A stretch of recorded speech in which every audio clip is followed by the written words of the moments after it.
Kalau ada sedikit aja, ada tanda-tanda bahwa kita tidak setia sama Pancasila sama NKRI, dengan pertanyaan-pertanyaan tadi, itu sudah pasti tidak lulus.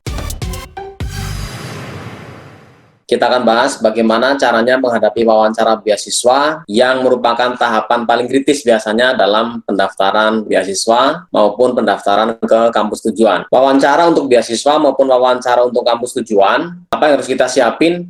Pertama, kita menyiapkan mental. Itu yang paling penting. Kalau orang wawancara sudah nggak siap mental, sudah grogi, itu apapun yang sudah direncanakan, apapun yang sudah diingat itu akan hilang semuanya, akan blank. Untuk bisa punya persiapan mental yang bagus, cara yang paling efektif adalah latihan wawancara. Jadi itu yang pertama, persiapan mental itu yang paling penting.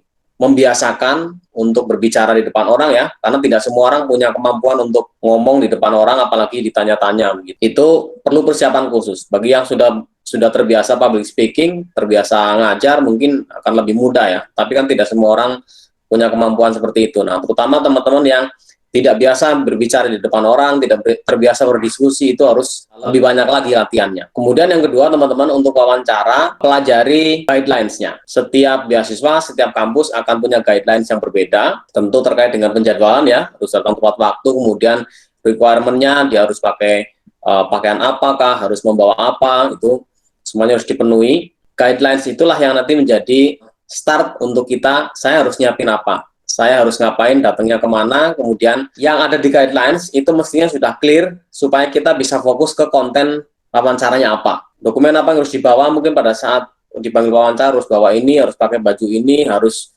datangnya di kantor ini, pastikan kita tahu alamatnya, kalau perlu kita lihat dulu tempatnya sebelum hari H gitu ya. Jadi itu aspek-aspek non teknis itu di-clearkan dulu. Kita tinggal fokus memikirkan bagaimana caranya saya bisa menjawab wawancara ini dengan meyakinkan supaya bisa lulus. Gitu. Jadi kalau kita sudah siap mental, kemudian semua guideline sudah tahu, secara teknis kita sudah paham, nah sekarang tinggal intinya, gimana caranya supaya wawancara kita bisa lulus. 2 aja tips dari saya untuk sebuah wawancara beasiswa yang sukses. Itu yang pertama adalah teman-teman harus jujur apa adanya. Jadi jangan sekali-sekali dalam wawancara itu berbohong, karena ada potensi untuk ketahuan, karena biasanya dalam wawancara itu ada psikolog, dia pasti akan tahu ya kalau kita itu bohong. Kalau kita berbohong nanti akan dipancing lagi pertanyaan yang mirip, kita bohongnya konsisten apa enggak gitu ya. Jadi kalau kita sudah bohong nanti harus bohong lagi. Jadi kunci utama wawancara adalah kejujuran. Dalam wawancara itu orang akan dinilai bagaimana dia betul-betul menampilkan dirinya gitu. Menampilkan dirinya apa adanya. Kalau memang kita punya kelebihan di sini, kelebihan ini kita ceritain. Kita punya kelemahan kita ceritain. Jadi bukan untuk menunjukkan bahwa saya adalah orang yang sangat bagus, saya adalah orang yang perfect. Wawancara tidak mencari kandidat yang seperti itu. Justru dia kepingin melihat kita seutuhnya.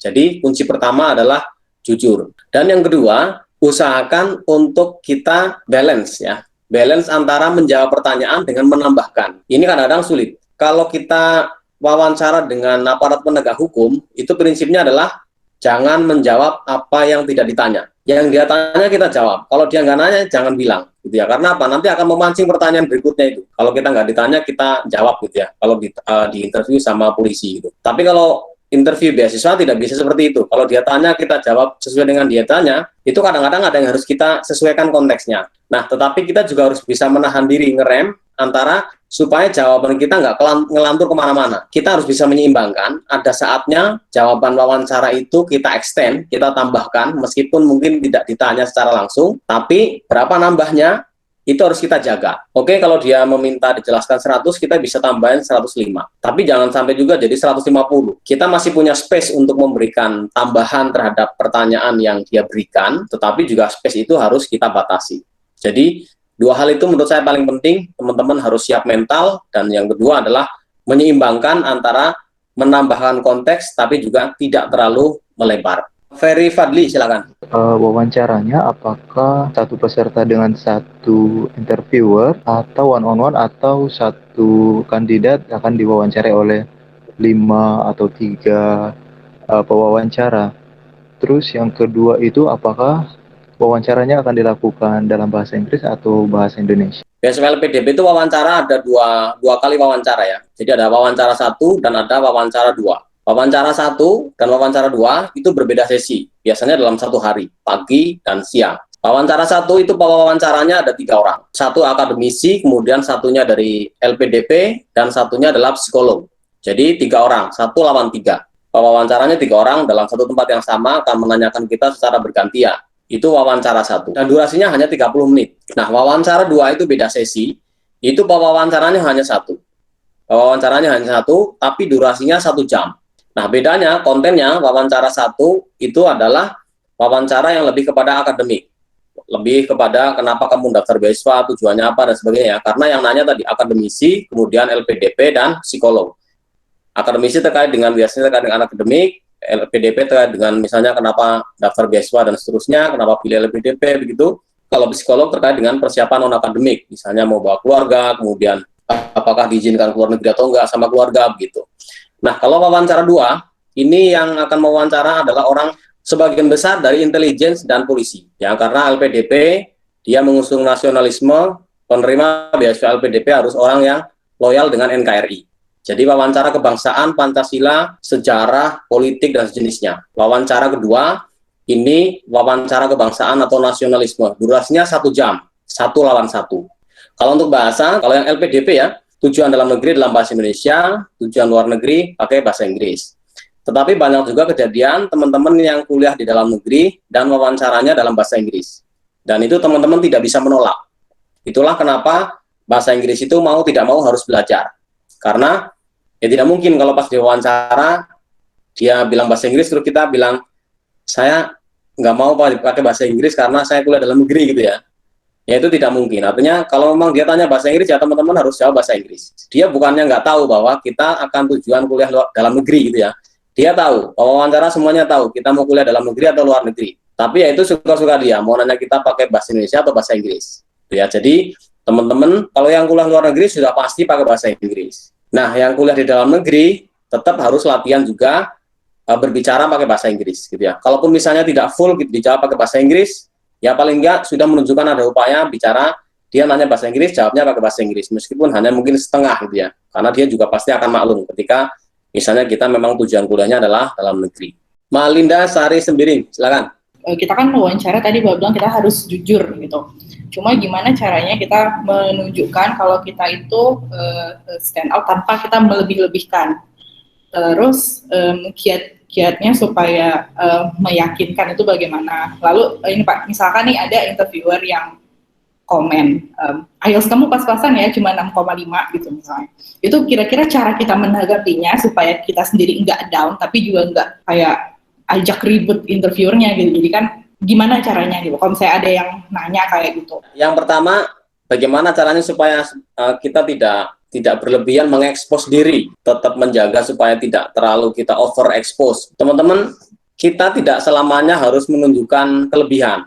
Kadang-kadang justru kita menceritakan kekurangan itu akan menjadi poin bagus. Karena apa? Tadi orang akan menilai bahwa ini orang jujur, bahwa dia punya kelemahan di sini, dia mau cerita. Itu sementara kandidat lain atau orang umumnya akan menutupi kekurangannya. Jadi jangan ragu untuk menceritakan kekurangan atau kelemahan kita. Tapi poin pentingnya adalah kalau kita menceritakan kekurangan, sampaikan juga bagaimana kita mengatasi kekurangan itu. Supaya apa? Supaya jadi tidak overexpose, kita terlalu banyak cerita kelebihan atau kehebatan gitu ya. Tapi ceritakan juga kekurangan atau kelemahan kita. Cerita tentang kekurangan atau kelemahan itu jangan cuma cerita bahwa saya misalnya kelemahannya adalah multitasking. Saya nggak bisa kerja dalam satu waktu beberapa hal. Jangan cuma cerita gitu doang. Kita harus bisa memberikan solusinya. Saya punya kelemahan multitasking. Saya nggak bisa ngerjain beberapa pekerjaan dalam satu waktu, gitu ya. Tapi saya sudah berusaha mencoba mengatasinya dengan cara membuat schedule, misalnya. Saya jam sekian ngerjain ini. Jam 1 sampai jam 2 ngerjain A. Jam 2 sampai jam 3 ngerjain B. Jadi meskipun dalam satu hari saya punya banyak pekerjaan, tetap bisa saya selesaikan. Padahal saya orangnya nggak bisa kerja banyak dalam satu waktu. Saya mempunyai kelemahan itu, tapi kelemahan itu sudah kita coba untuk tutupin. Teman-teman jangan terlalu lolos memang dengan terlalu banyak menceritakan kelebihan atau kehebatan, tapi juga kita imbangi dengan menyebutkan kekurangan kelemahan kita, gitu ya, atau kegagalan kita. Nah, kalau kita cerita kegagalan, kemudian jangan cuma cerita gagalnya doang, gitu. Tapi kita juga kegagalan ini membawa hikmah bagi saya, atau saya sekarang sudah atasi dan sekarang sudah cukup berhasil. Kalau yang terkait dengan kalau dikasih komentar tentang kenapa IELTS kamu cuma pas-pasan itu ya, nggak apa-apa, itu kan tadi ya, seolah dia akan mengekspos, akan mengorek kekurangan kita akuin. Saya memang kelemahannya di situ. Saya ingat dulu saya pernah dapat pertanyaan ini juga. Karena nilai bahasa Inggris saya pas-pasan, saya sempat ditanya sama salah satu interviewer kayak gitu. Ya saya jawab, ya memang saya kelemahannya di bahasa, gitu ya. Saya nggak bisa bahasa Inggris. Nah terus gimana mau kuliah di luar negeri? Saya belajar kok, gitu ya. Saya ceritain itu proses saya belajar. Saya sudah sekian lama belajar, gitu ya. Dan sampai sekarang pun saya masih belajar. Belajar di mana semuanya bisa saya jelaskan. Karena apa? Karena saya nggak bohong. Saya jelaskan, saya les bahasa Inggris setiap malam seminggu 3 kali. Itu setiap setengah 7 sampai jam 9. Itu selama 2 tahun. Itu semuanya saya jelasin.